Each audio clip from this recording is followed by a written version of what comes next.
Today we had a very, I would say, interesting day, and the signals that we're going to go over in this video are actually very interesting. And this morning we were able to point out some things we were looking for from the VIX over on Patreon as we got the almost second standard deviation move. I believe in the pre-market before the open, we were at that second standard deviation move, overall suggesting to our Patreon members, hey, just be cautious thinking that this is going to be some kind of 1% moment. This is just a 0.5% drop that can overall catch itself like it will 95% of the time right at this line. So I wanted to point that out. And also the 68% chance to land back in that zone with these daily expected moves today. Very, very good to stay attuned to that type of information, to the probabilities of these actual moves and how this really wasn't anything crazy. Now, something that we did go over was volatility over for Patreon. So we will be getting into this in this video. We'll be talking about the divergence that has overall confirmed and how to treat those divergences when we do not see the 30-minute hint before the confirmation. So we will be going over a lot of things in this video, but also in this video, we will be giving away those daily expected moves. So we're going to update those right now and get you guys some daily expected move because going into tomorrow, implied volatility has doubled. Okay, so we do see that implied volatility is increasing going into tomorrow. Now that makes total sense. We're going to pull this over, but as we go into tomorrow, we will get the inflation data. So it's going to be a big inflation move to start off the day, and that will be before market open. And as of right now, the bears have taken no control according to the charts, but some kind of information like this can be used to see some kind of drop. So we're going to go over a little bit of both type of scenarios in this video. The other thing that I think you need to be aware of is the fact that, well, on Wednesday, we will get more data, the PPI retail sales and existing home sales after the market open. But something else that you can use here is the options calendar. I do like this one a little bit here. It overall does say, hey, we have Opex this week and Vixpiration will actually be the following Wednesday. So we could see something interesting around Vixpiration. We pay attention to that very thoroughly on this channel. It is a window for weakness. It is a window for strength. It is a window for a big move when we actually go see what is going on with volatility. We pay attention around those times. It has saved us so much. Right before we get into this, guys, I am like on the brink, I swear, like, we don't know how this baby hasn't come yet. I think it could be literally any moment at this point. The doctor says, be prepared at any moment. So I just wanted to say to you guys here on the YouTube community, and if you're a new subscriber and things like that, we will have a little bit shorter videos once that baby does come, because I'm going to have to be helping out as we get adjusted. And then also on Patreon. So if I'm ever able to make a YouTube video on Patreon, we will still be posting the daily expected moves if we ever miss a YouTube video. I just wanted to point that out. Let's see what's going on here. So the daily chart, let's just start off real quick. Okay, we see the daily chart still moving in that upward direction, still overall violating what? The next point of divergence. This means what? This means that barring some kind of, I did see someone suggest a response to my Twitter, some kind of Wyckoff, but barring some kind of crazy trap that ends in a lower high, we should see some kind of squeeze here because we're violating divergence. We're going to have to remake all these signals down here. It is very likely to see some kind of upward trend over the next couple of months. That is just the truth of it until things change. The 2-hour chart here suggesting what? That we are violating those divergences as well. We violated these divergences here. I'm reminding you of the information we talked about over the weekend. In order to see the 2-hour fall here, in order to see a downtrend, we will have to make some sort of, say, divergence right in here, or we will have to make some sort of lower high to really tell us that the market is going into a downtrend. We need to make sure to get a confirmed downtrend here, because we have just violated all of the crash signals on the 2-hour chart and the daily chart. We pretty much have violated them for VIX, but we have to get into that on its own. I just wanted to mention that at the beginning of this video so that we can get to 699.05. Look where we are very close to going into tomorrow's open, right? We are 699. Are you out of your mind? No, I'm just kidding. It's a $7 mark. The $700 mark is very important. We've been talking about that for some time. And the goal for this week could simply be get above that 700, get people bullish before you then pull back on, say, the 2-hour chart. So we will be watching that very carefully. Now, going into tomorrow, I think the 30-minute chart is going to be the best thing to watch because Even though you do have that divergence still holding here on the MACD, you can see the divergence all the way across. You can blow up this RSI and see, ooh, we kind of have that multiple point, but it's not necessarily the weakest at this point. So this means what? This means that with the catch that happened today off of that 5-day moving average, with that, move that was not crazy at all, we actually were able to violate a lot of the weakness up in here. We still have some, but it would say we would need to see some kind of disruption here, and we can see that with CPI. So if the 30 minutes able to curl down, you're looking for the daily expected move of 691.27. We can come and test these buyers in here. If that's able to curl up into positive territory, look for that to make a new high and potentially burst through and finally get that squeeze moment. The other thing that could be on the table is right now we could be in that squeeze as the 2-hour chart is pointing in the upward direction. So you will pay attention to this for that early morning squeeze. We will look for the market to potentially hold sideways or potentially back off if that's able to happen. But for now, you would say there are forms of divergence on the 30 minutes. So if the market wanted to do this, I think this is the big topic here. I'm trying to really find the absolute best thing to show you guys before I even started filming. That could really, really be something that could catch people off guard, is the 2-hour. I think if the 2-hour, if we see some disruption tomorrow, I really want to be prepared for disruption because obviously the 2-hour is pointing up. We've been targeting that 700 for a bit, but if you need some kind of 2-hour pullback this week, say to get like some kind of pop before expiration or before Opex in for a couple of days, well, then this 2-hour could cross down into that center line. The important thing about this crossing down is acknowledging that there are no reversal signals here for the RSI. You do have the divergence point for the MACD, but the original point that we already had failed once. And so we really want to pay attention to the fact that the weekly expected downside move is in this area. There's a gap down in this area. If we're not seriously taking out this level and rolling, then we really should still be looking in that upward direction if there is some disruption tomorrow. So I wanted to point that out in this video, that the 2-hour has violated the divergences on the RSI. This usually does signal that we do have some upward momentum left in the tank, and we most likely will go remake those signals at higher prices. And when you include that with the daily chart violating its divergences, you kind of sit there and go, uh-oh, this looks like a trade that's going technically what? Technically wrong, and that means that if we were bearish for whatever reason in this area, we still should be looking for bullish trade setups, unfortunately, for some bears out there.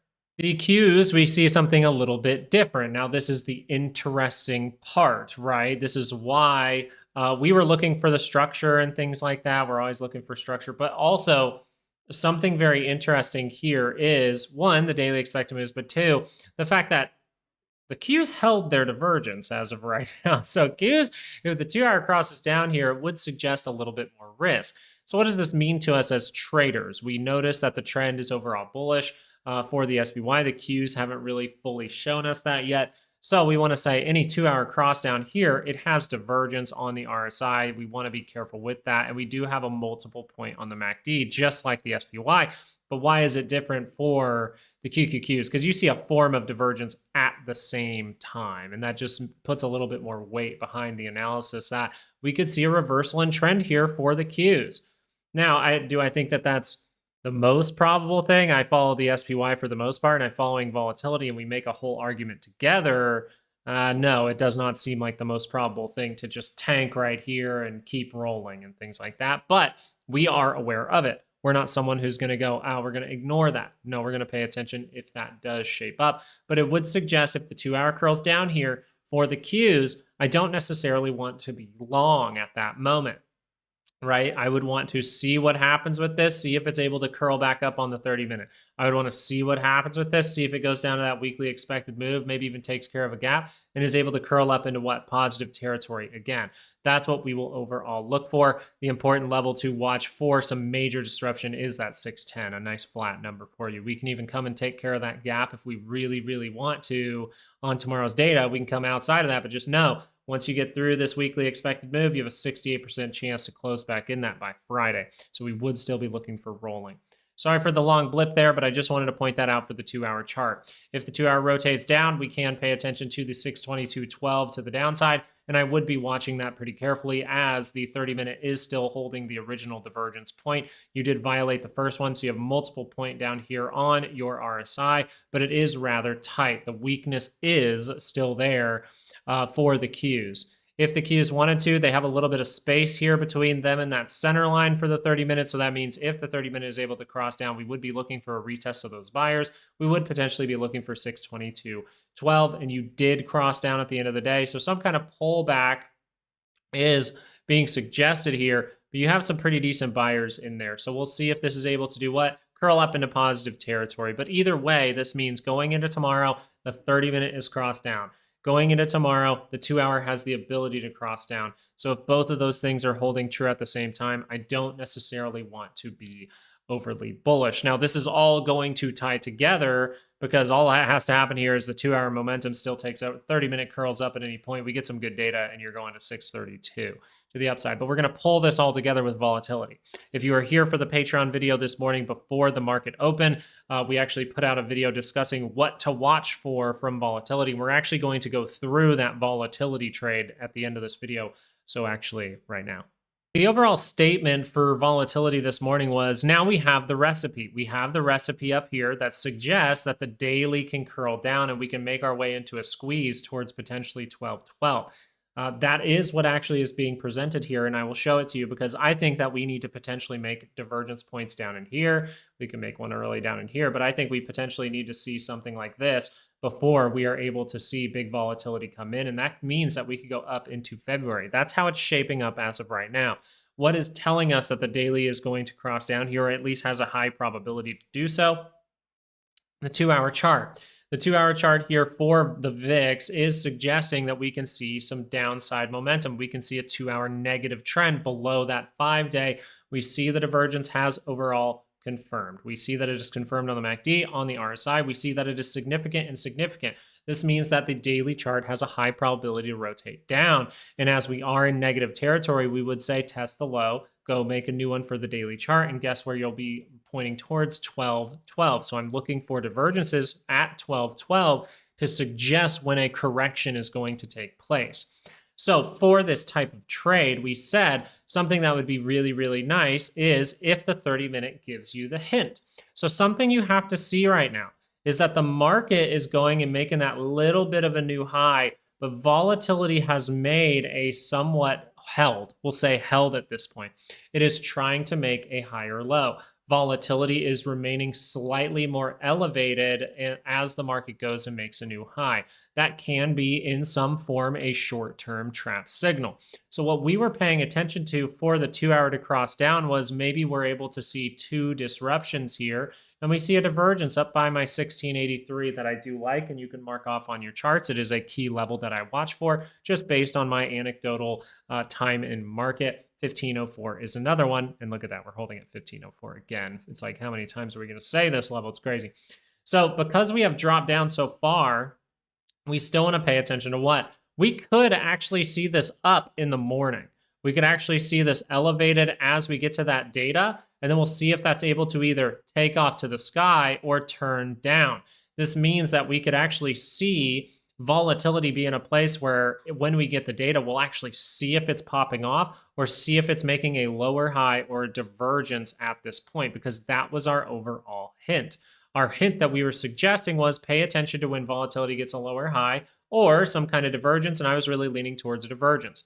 If that doesn't form in the 2-hour, this was stated as well, if that doesn't form and the 2-hour is able to cross down, that is still suggesting that the daily can reverse in the downward direction. Now, I'm going to add something to this right now. I'm going to talk about if I took a trade with volatility. If the 2-hour crosses down right here and I use that confirmation, I wanted to discuss this because the confirmation is very low. There are times where you'll have longevity in market, especially when you take that full technical analysis course that is 90% off down there. It's only $100 still. We only got a few slots left. Get it while it lasts. Look, you're going to have a long time in markets to see many, many different kinds of moves, right? That's the whole point. You have to have some longevity in markets to understand how markets move and understand how you want to react with those movements. So if the 2-hour chart is curled down here, you are confirming a signal. So how would we do things in the full technical analysis course? We would say, I am going to short volatility on the signal, or I'm going to go long in the SPY. But if the 30-minute is able to curl up by that center line, then I will have to manage that trade. That is the plan for the trade and the plan for if the trade goes wrong. The difference here is with your longevity in market, you can look at the 2-hour chart, see that it crossed down, and see that the 30-minute has not yet made the signal for your hint. This means I could also choose another thing. I could choose to take that 2-hour signal, or I could choose to wait as I see big data coming in the next day. I could choose to wait as I see that the 30-minute has not made the lower high or divergence, and I can be very patient for that. There's multiple ways to use the information that you will learn in the full technical analysis course, but it's all going to be based on your type of decision making. So I'm just discussing that at the end of this video because you are at an elevated level, still above the 5, while the SPY went to that new high. That means that we most likely are still looking for a lower high from volatility or some sort of divergence from volatility. And we can easily see that tomorrow if we're able to see a move like this. We see that curl down by the center line. That would be a great hint that it is going to turn down. But now I have fully gone through the volatility. I have told you the trade setup for the 2-hour divergence that suggests that the daily is going to, you're going to squeeze here.